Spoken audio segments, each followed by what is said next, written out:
2주 동안 직장에서 휴가를 내서 시카고에서부터 LA까지 가족들과 함께 차로 대륙 횡단 여행을 떠나려고 합니다.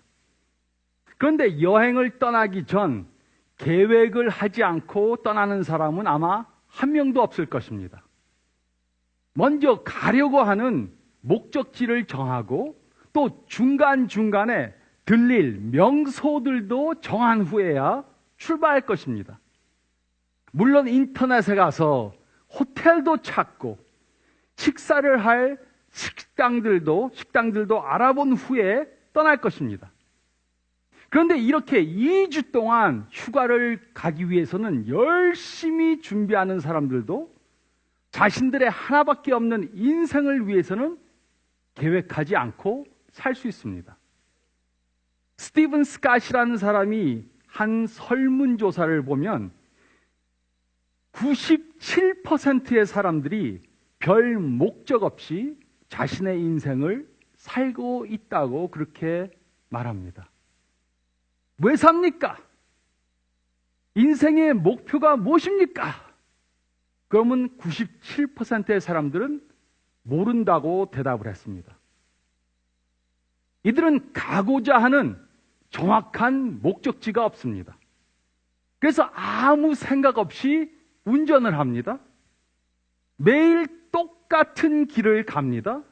그리고 매일 똑같은 장소에 멈추어 섭니다. 휴가를 가기 위해서는 열심히 계획하는데 자신의 삶에 대해서는 계획을 하지 않습니다. 그렇기 때문에 많은 사람들이 하나님께서 자신들에게 주시고자 하시는 그 초자연적인 풍성한 삶을 살지 못하고 있습니다. 하나님은 초자연적으로 풍성한 삶을 살도록 도와주시려고 그러는데 아무 계획 없이 목적 없이 사니까는 그러한 초자연적인 풍성한 삶을 살지 못하는 것입니다. 하나님께서 무엇을 하라고 하는지 모르며 사는 것은 인생에 목적이 없이 사는 것입니다. 그리고 이런 삶을 살면 우리는 하나님께서 주시는 초자연적 풍성한 삶을 살 수가 없습니다. 그러나 좋은 소식이 있습니다. 이제까지는 우리가 어떻게 살았는가? 그것과 상관없이 우리는 이제 더 이상 목적 없는 삶을 살 필요가 없습니다. 그러기 위해 우리는 성경이 말해준 전략대로 살아야 합니다. 이것이 바로 우리가 이번 시리즈를 통해 생각해 보고 있는 것입니다. 특히 이번 달에는 느헤미야의 삶을 통해 초자연적으로 풍성한 삶을 사는 비결에 대해서 생각해 보겠습니다. 그리고 오늘 우리는 초자연적으로 풍성한 삶을 살기 위해 하나님의 뜻을 깨달아야 한다는 것에 대해 생각해 보겠습니다.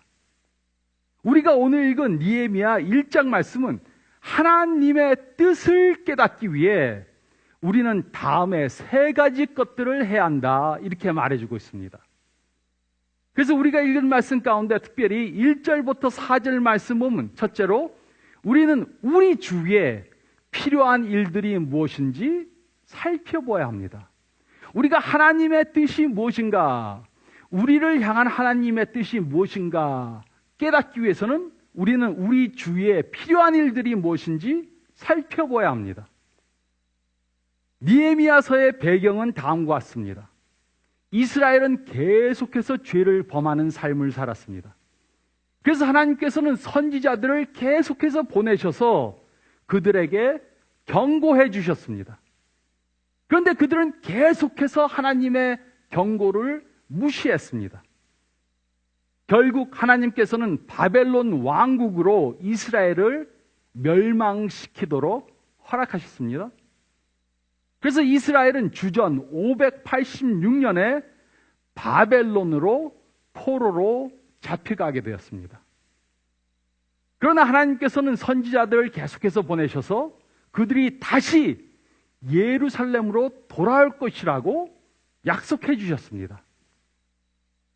그리고 하나님의 약속대로 바사 왕국이 바벨론 왕국을 멸망시키고 바사 왕국의 고레스 왕은 주전 538년에 이스라엘 사람들로 다시 본국으로 돌아가게 허락해 주었습니다. 그래서 많은 이스라엘 사람들이 예루살렘으로 다시 돌아왔습니다. 그러나 이들이 이스라엘로 돌아와서 보니 도시는 완전히 황폐해졌고 성벽은 무너진 상태였습니다. 1절부터 3절은 다음과 같이 기록했습니다. 하갈의 아들 느헤미야의 말이라. 아닥사스다 왕 제20년 기스루월에 내가 수산궁에 있는데 내 형제들 가운데 하나인 하나니가 두어 사람과 함께 유다에서 내게 이르렀기로 내가 그 사로잡힘을 면하고 남아있는 유다와 예루살렘 사람들의 형편을 물은즉 그들이 내게 이르되 사로잡힘을 면하고 남아있는 자들이 그 지방 거기에서 큰 환난을 당하고 능욕을 받으며 예루살렘 성은 허물어지고 성문들은 불탔다 하는지라. 이 사건은 주전 444년에 일어난 일입니다. 이때 느헤미야는 바사 왕국에 있었습니다. 그는 왕을 보좌하는 술관원이었습니다. 이런 상황에서 느헤미야는 그의 형제들에게 예루살렘에 있는 이스라엘 사람들이 어떤 지경에 처해 있는가, 어떤 어려움을 당하고 있는가에 대해서 들었습니다. 우리 주위에 어떤 사람들은 이렇게 말합니다. 나는 하나님이 나에게 이것을 하라 말씀해 주시면 하겠는데 하나님께서 나에게 무엇을 하라고 말씀해 주시지 않아서 나는 무엇을 해야 하는지 알 수가 없다. 이렇게 말합니다. 그런데 이 말씀을 보면 하나님께서는 느헤미야에게 직접 꿈이나 환상으로 나타나서 말씀해 주시지 않았습니다. 하나님께서는 또 천사를 보내서 느헤미야에게 이것을 하라 말씀해 주시지도 않았습니다. 느헤미야는 그의 형제들이 전해준 소식을 들었을 뿐입니다. 그러므로 우리가 하나님의 우리를 향한 뜻이 무엇인가 깨닫기 위해 첫 번째로 할 것은 바로 이것입니다. 우리는 우리 주위에 지금 어떤 필요한 일들이 있는지 살펴봐야 합니다. 지금 우리 주위에 어떠한 어려운 일이 있고 내가 할 수 있는 일들이 무엇인가 살펴봐야 하는 것입니다. 사실 우리 주위에는 필요한 일들이 너무나도 많이 있습니다. 우리 가정에도 직장에도 이웃에도 교회에도 나라에도 선교지에도 할 일들은 엄청 많습니다.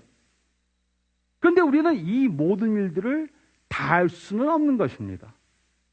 그러므로 이렇게 여러 가지 필요한 일들이 많은데 그 중에서 하나님께서 나에게 하라고 하는 일이 무엇인가? 그것을 어떻게 알 수 있습니까? 4절은 다음과 같이 기록했습니다. 내가 이 말을 듣고 앉아서 울고. 느헤미야는 예루살렘에 대해 소식을 들었습니다. 그러자 마음속에 슬픔과 열정이 일어났습니다. 그래서 그는 앉아서 울기 시작했습니다. 그리고 그는 이 일이 바로 하나님께서 나에게 하라고 하시는 거구나 깨닫게 된 것입니다.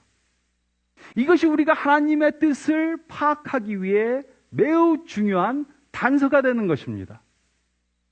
우리가 우리 주위에 많은 필요한 일들이 있는 것을 봅니다. 그리고 그 일들 중에 우리의 마음을 움직이는 그러한 일들이 있습니다. 그러면 우리는 그것이 바로 하나님께 받은 나의 일이구나. 그것을 짐작하게 되는 것입니다. 그 이유가 무엇입니까? 그것은 하나님께서 우리로 무엇을 하라고 부르실 때는 항상 우리 마음속에 동요함이 일어나기 때문입니다. 그 이유가 무엇입니까? 그것은 하나님께서는 우리가 중요하게 믿고 있는 핵심 가치와 관련이 있는 일에 우리를 부르시기 때문입니다. 그 예로 사회의 정의가 실현되는 것을 중요한 핵심 가치로 가지고 있는 사람에게는 그것에 적합한 일을 맡기실 것입니다. 직장에서 전도하는 것을 중요한 핵심 가치로 가지고 있는 사람에게는 그 핵심 가치와 관련이 있는 일을 맡기실 것입니다. 가정의 중요성을 핵심 가치로 가지고 있는 사람에게는 그 영역의 일을 맡기실 것입니다. 느헤미야는 예루살렘에 대해 소식을 들었습니다. 예루살렘에 있는 사람들에 대해 소식을 들었습니다. 그때 그의 마음이 동요되었습니다. 그리고 그는 그 일이 바로 하나님께서 나에게 주신 일이구나, 그러한 확신을 가지게 된 것입니다. 그래서 이것이 바로 우리가 해야 하는 것입니다. 우리 주위에 있는 필요한 일들을 보고 마음이 움직인다면 그것이 바로 하나님께서 우리들에게 주신 일일 가능성이 있다는 것입니다. 근데 어떤 사람들은 가슴이 조금 찡해지면 이거구나, 너무 빨리 달려갑니다. 선교사가 와서 간증을 하면 나도 선교지에 가야지. 또 이 사람 말 들으면 나도 이것도 해야지. 그렇게 함부로 결정해서도 안 되지만 또 이와 반대로 하나님께서 부르셔서 마음에 동요함이 있는데도 꿈쩍달싹 안 하고 있는 것도 잘못하는 것이고 하나님의 일을, 하나님께서 주신 일을 회피하는 것입니다. 물론 우리는 감정만 믿고 하나님의 뜻이 무엇인지 결정해서는 안 됩니다. 그러나 우리가 하나님의 부르심을 받으면 항상 마음의 동요함이 생기게 될 것입니다. 그래서 하나님께서 나에게 주신 일이 무엇인가, 하나님의 뜻이 무엇인가 깨닫기 위해 우리는 우리 주위에 필요한 일들이 무엇인지 살펴봐야 합니다. 우리 주위에 어떠한 필요가 있는가, 내가 할 수 있는 하나님의 일들이 무엇인가 살펴보아야만 하는 것입니다. 그 다음에 둘째로 저희가 읽은 말씀 가운데 4절부터 11절 말씀 보면 우리가 하나님의 뜻이 무엇인가 파악하기 위해 두 번째로 우리는 하나님께 간절히 기도해야 합니다. 우리는 하나님께 간절히 기도해야 합니다.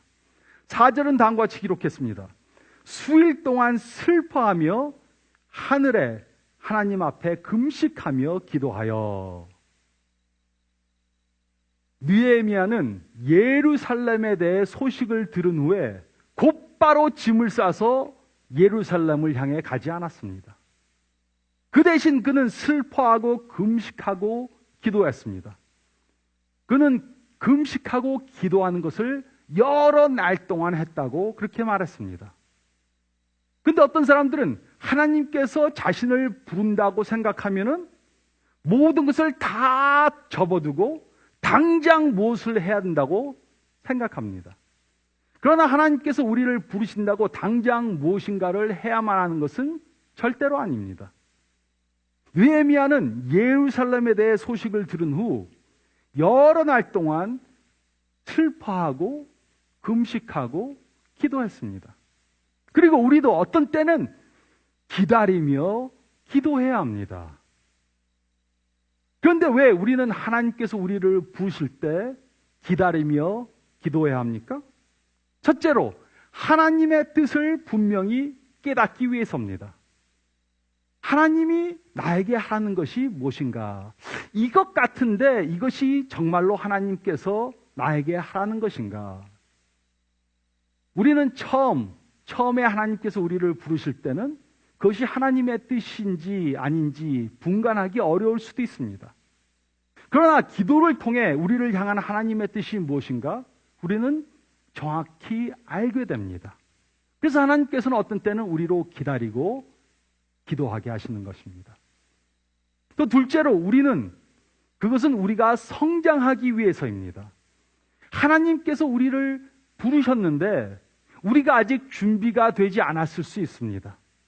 그래서 하나님께서는 우리로 기다리며 기도하면서 준비되고 성장되게 만드시는 것입니다. 그 예로 우리가 누군가와 다퉜습니다. 그리고 하나님께서는 그 사람과 화해하라고 우리들에게 깨닫게 해주셨습니다. 그런데 화해하고 싶은 생각이 전혀 없습니다. 저 몹쓸 녀석을 내가 왜 용서해주고 화해해야 되는가? 그러면 기도해야 합니다. 우리가 기도하면서 기다리면 하나님께서는 우리를 성장시키고 우리를 변화시켜서 하나님께서 원하시는 것을 하도록 만들어 주십니다. 또 셋째로 이것은 우리가 하나님의 때를 기다리기 위해서입니다. 모세의 이야기를 기억하십니까? 모세는 이스라엘 사람들을 애굽으로부터 구원해야 됐다고 생각했습니다. 그것을 깨달았습니다. 그래서 그는 그것을 당장 실천하려고 했습니다. 그 결과 그는 애굽 사람을 살인하고 광야로 도망하는 신세가 되었습니다. 그는 자신이 무엇을 해야 하는가는 깨달았지만 그것을 언제 해야 하는 것은 깨닫지 못한 것입니다. 그래서 그는 하나님의 시간보다 40년 일찍 그 일을 하려고 한 것입니다.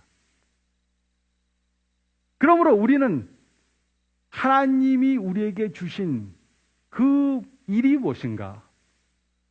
우리가 하나님께 받은 그 일이 무엇인가? 우리를 향한 하나님의 뜻이 무엇인가 잘 모른다면 우리는 기도해야 합니다. 우리는 우리의 가정을 향한 하나님의 뜻이 무엇인가 깨닫기 위해 기도해야 합니다. 우리는 우리 자녀들을 향한 하나님의 뜻이 무엇인가 깨닫기 위해 기도해야 합니다. 우리는 우리의 직장이나 비즈니스를 향한 하나님의 뜻이 무엇인가 깨닫기 위해 기도해야 합니다. 우리는 우리의 교회를 향한 하나님의 뜻이 무엇인가 깨닫기 위해 기도해야 합니다.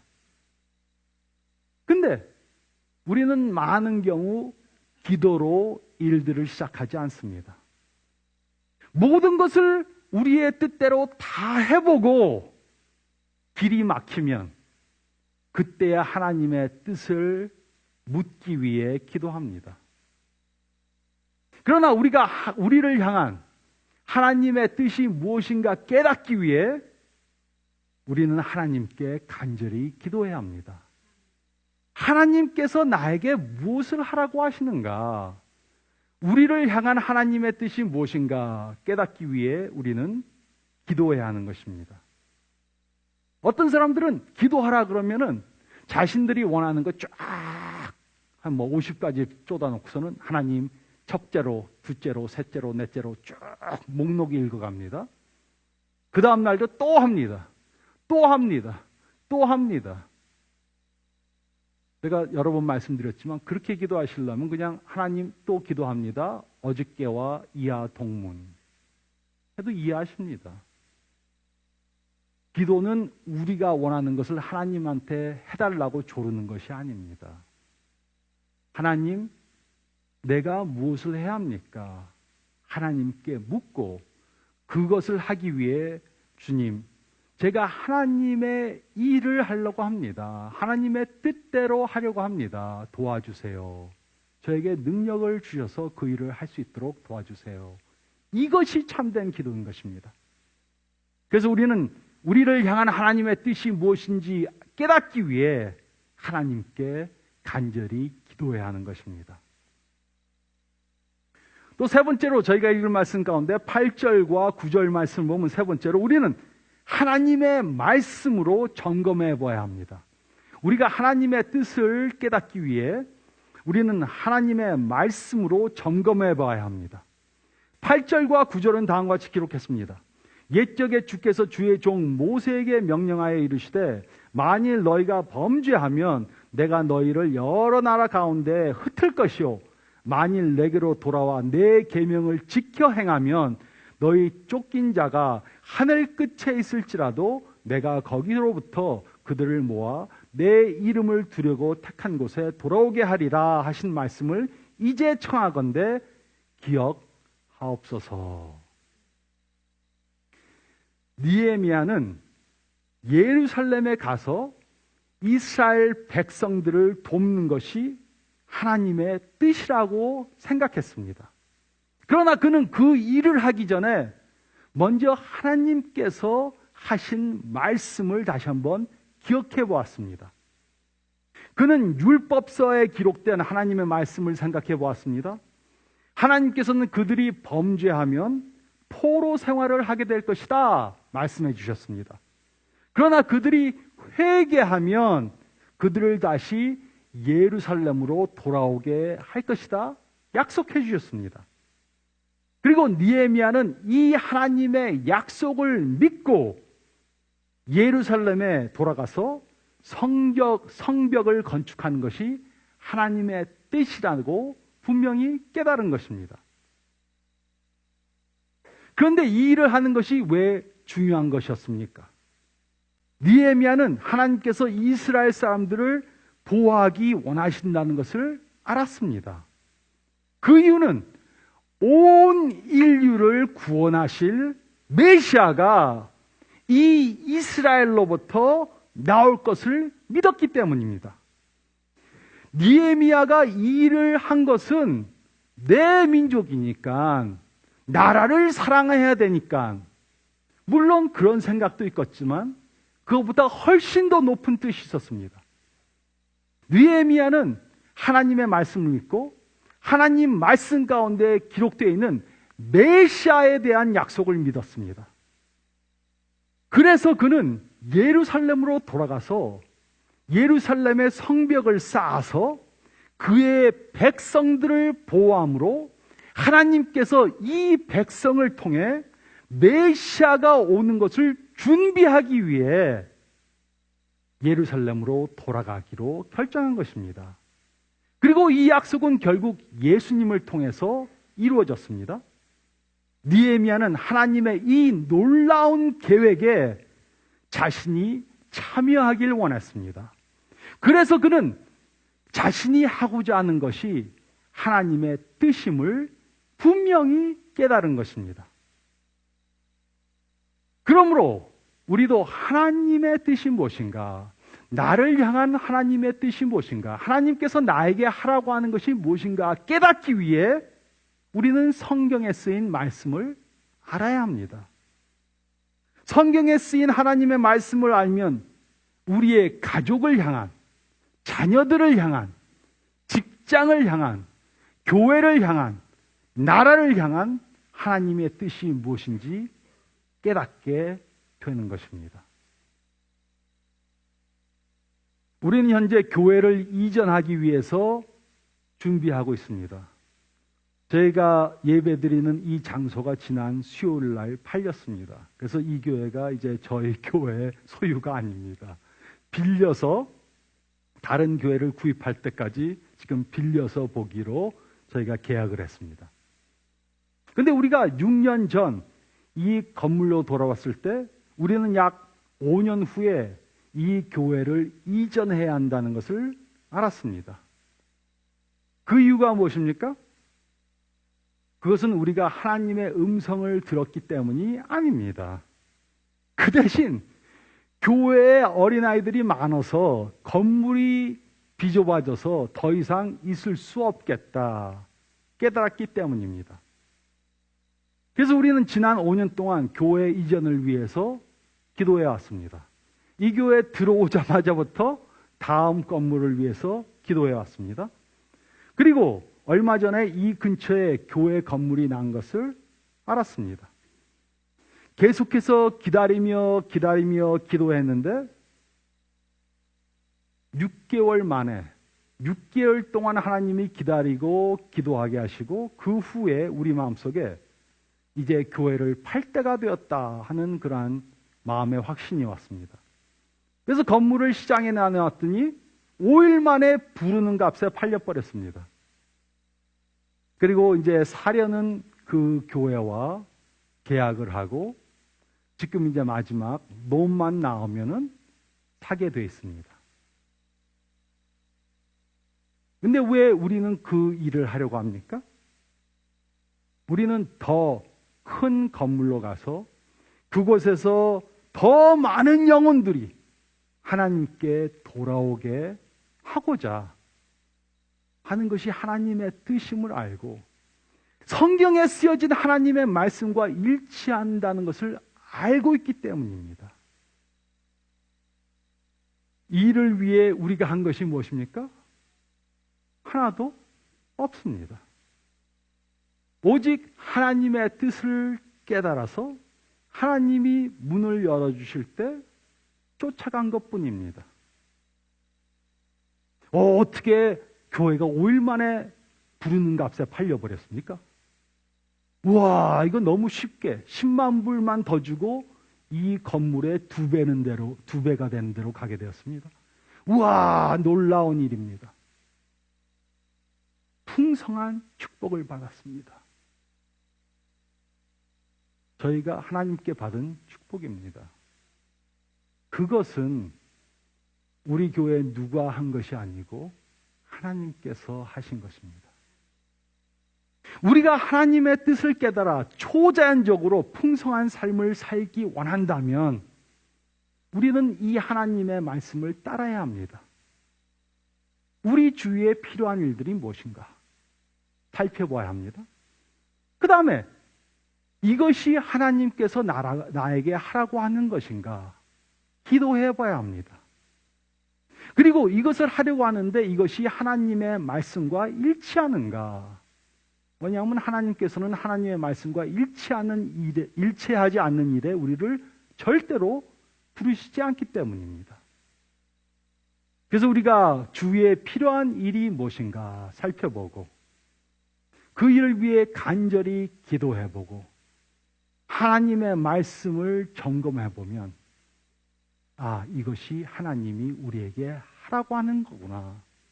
그것을 깨닫게 되고 그런 일만 골라 하면은 하나님의 초자연적인 풍성한 삶을 살 수 있게 되는 것입니다. 이 말씀을 따라 하나님이 주시는 그러한 초자연적으로 풍성한 삶을 사시는 저와 여러분들이 되시기를 풍성한 삶, 초자연적으로 풍성한 삶을 우리들에게 주시기 위해 이 땅에 오신 예수 그리스도의 이름으로 축원드립니다.